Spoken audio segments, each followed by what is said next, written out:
এদিকে আয়। ভাই কোথায় ছিলি? দাদা আমি এতক্ষণ ছিলাম ওই দক্ষিণ পাড়ায়। কি করছি?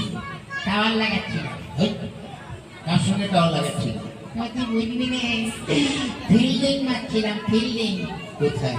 ওই যে ওপরে যে মোহন আছে না, হ্যাঁ, ও